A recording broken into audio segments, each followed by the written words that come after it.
All right. The main influence is in modernism, a transformative art movement beginning around the early 20th century. All right. So, arguably, the first great modern artist is James Joyce, who in 1922 published Ulysses. James Joyce was Irish. He was an Irish expatriate, and he actually studied Dante in university. So he wrote Ulysses as a way to imitate and almost surpass Dante.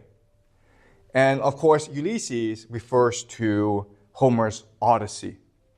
Now, we're going to read a passage from Ulysses to understand the power it's writing. Okay? Immutable modality of the visible, at least that, if no more, thought through my eyes. Signatures of all things I'm here to read, see spawn and see rack the nearing tide that rusty boot. Stark green, blue, silver, rust, colored signs, limits of the Danfan. But he adds, in bodies. Okay, what does this mean? I have no idea. All right, I have no idea. I can explain to you Dante, I can explain to you Homer and Shakespeare, but I struggle with James Joyce. And there are two reasons why. Okay, the first reason is he was a singer, so you have to read what he writes as though it's music. Okay, it's meant to be read out loud, so it's musical, and that's really the power of his writing. He's more focusing on the style rather than the substance. Okay, that's the first thing. Second thing is that he was extremely well read. And everything that he writes, in every sentence, there are multiple allusions and references to other books, okay? So you must have read what he read. You must have experienced what he experienced in order to understand him. And there are those who argue that Ulysses is the greatest book in the world. In fact, if you go online, you just Google the best book ever written in human history, James Joyce is up there, okay? Ulysses is either number 1 or number 2 on these lists of 50 best books in human history. And there are many who tell me, yeah, James Joyce is hard, but if you just spend the time to go over what he's writing and connect the references, you will have a transformative intellectual experience. Okay, it's almost like doing a jigsaw puzzle. And that's all true, okay? But think about what they're saying. What they're really saying is that James Joyce believes that he is God. He has the mind of God. And if you spend the time to understand what he writes, and it might take you years, decades, okay, you will access the mind of God. That's very different from Dante, which is trying to use poetry to bring people into the mind of God, which is the truth of the world, okay? Dante is a lot more accessible than James Joyce. So let's look at the differences. Modern literature, as represented by Ulysses, it is elitist, it's self-referential, okay? It just has a lot of allusions and references, but you actually don't know what the meaning is. Like, what is the bigger story here? And it's used something called stream of consciousness writing, which is it's trying to capture the mind as it thinks and works, okay? That's different from Homer, who was very democratic. He was trying to bring beauty and truth to the people through epic poetry, okay? So starting with modern literature, we have this abrupt change in the nature of literature. Before, it was about empowering people to seek the truth for themselves.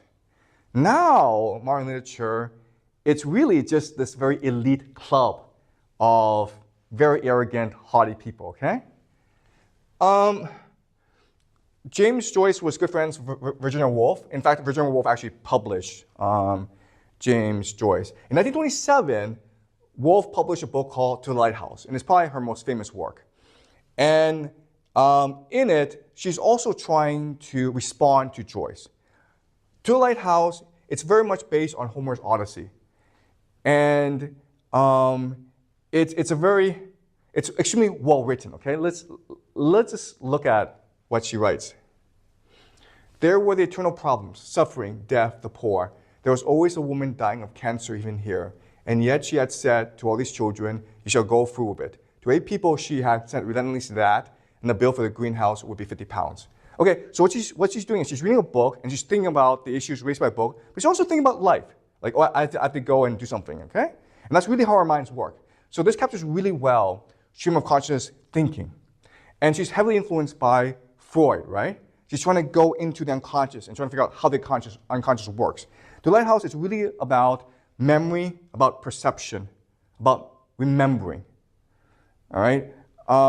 But again, it's extremely self-indulgent, and it's inward-looking. And it's and again, it's a radical departure from traditional literature. So let's compare modern literature with Dostoevsky. Remember, before we discussed Dostoevsky. For Dostoevsky, the heart is a deep, impenetrable ocean, and our psychology responds to external events. We live in the world and respond to the world. We must surrender ourselves to others to seek salvation and redemption. We cannot rely on ourselves to forgive ourselves, to love ourselves. We must rely on others. We are in a community of people, okay? So these are the truths of Dostoevsky. When we get to modern literature, self-discovery will allow for self-mastery. Our psychology responds to suppressed memories. We can be our own salvation and redemption. It's too optimistic. It's too positive. Okay? It's saying that, hey, if you're poor, don't worry about it. As long as you think happy thoughts, you'll be good. Okay? This idea of positive psychology, right, that we have today. Carl Jung and Sigmund Freud also had a major influence on Pablo Picasso. And you can see it from his painting, Head of a Woman, okay? Now, what you will notice is it's a cubist portrait of a woman, but if you look further, it's actually 2 people as well, okay? And so what this is doing is it's visually representing the theory of the self as presented by Jung, okay? So do you see the similarities? Great. Okay, so why is this art spreading throughout the world? Well, I mean, not to be a conspiracy theorist, but let's look at an article, right? Was modern art really a CIA psyop? All right, so this article is from JSTOR, which is an academic journal, very mainstream. And let's read what it writes. In the mid-20th century, modern art and design represented the liberalism, individualism, dynamic activity, and creative risk possible in a free society. Okay? So in other words, right now, the capitalist West is at war with communism. 1920s, 1930s, 1940s, communism is spreading all around the world. It's very popular among people. It calls for collective action. So the capitalist West, the powers that be, they're spreading Freud. They're spreading Joyce. They're spreading Woolf. They're spreading Pablo Picasso. They're spreading all this art, this modernist art, in order to create a cult of the self. Because if you believe in the cult of the self, if you believe that you are the source of everything, then you're not capable of collective action. Okay? So in many ways, this is a response to the problem posed by communism. And this will be obviously most obvious during the Cold War. Okay? Does that make sense? All right.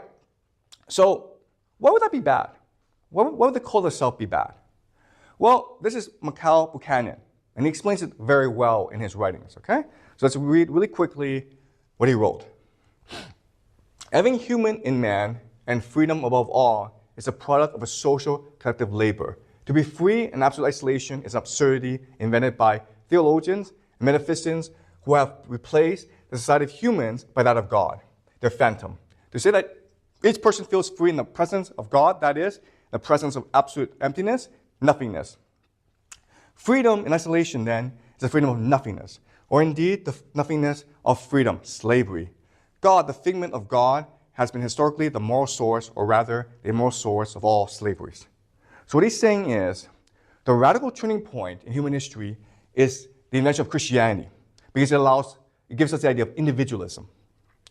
And we think that's a good thing because we're taught that individualism means free choice. It means freedom. But what he's saying is that's an absurdity. We only have freedom from our community. We only have freedom if others are free around us. If we are free, but no one else is free, then we are slaves as well. So because individuality prevents us from working with others, from loving others, then that makes us slaves to ourselves. And that allows for the powers that be in society to better control us. Okay? And so what he's saying is Christianity is a slave religion. All right? It was designed to make us all into slaves. And this will, and Buchanan lived in the 19th century, but if he read Freud, then he would also argue that the cult of psychoanalysis, it's really about entrapping yourself in your own emotions. As for us, we want neither phantoms nor nothingness, but living human reality. And we recognize that man can feel free, be free, and therefore can achieve freedom. In order to be free, I need to see myself surrounded by free men, and be recognized as such by them. I am free only when my individuality, reflected in the mirror of the equally free consciousness of every individual around me, comes back to me strengthened by everyone's recognition. Okay? So what he's saying is this: if you want to be happy, if you want to be free, care about others, be kind to others, work with other people, sacrifice your own self-interest for the self-interest, for the greater good. Okay? That is what will make you really happy. And that's generally true because, think about this, okay? If you're by yourself, will you be happy? Probably not. But if you have a family, you have kids, you don't have any freedom, but you're a happier person. In many ways, you're a more free person because you have better control of your emotions. You have more purpose in life. All right, so let's bring this to the present day, social media. What social media is, it is the democratization of the cult of the self. Before, only the wealthy could enjoy the cult of the self, right? Only the wealthy could take the time to self-indulge. But now, with social media, everyone can participate in the cult of the self. And that has led to a global epidemic of depression, okay? So look at year 2015. You see this huge spike in depressive symptoms. Because 2015 is the year when we had access to smartphones, right? So now young people feel they can't do anything right. Life is not useful, and I do not enjoy life. Okay, this huge spike, which has led to a huge spike in suicide, all right? And this is happening throughout the world, not only in North America and Europe, but also in Latin America and East Asia as well. So the cult of the self, which originated in Europe, has now conquered the world through technology. All right? So that's it. All right? So the answer to the three questions. The first question is, where did Freud get his idea? Second question, why did Freud break with Jung? The third question, why is Freud's idea so popular today? Okay? Well, it's all to serve the interests of the powerful. And that's the world we live in today. And the only solution moving forward is if we rediscover our humanity, if we are able to find the courage to care about others and put the interests of others before our own interests, we ourselves must choose to kill the cult of the self. Okay? All right. So next class we will do nationalism. All right?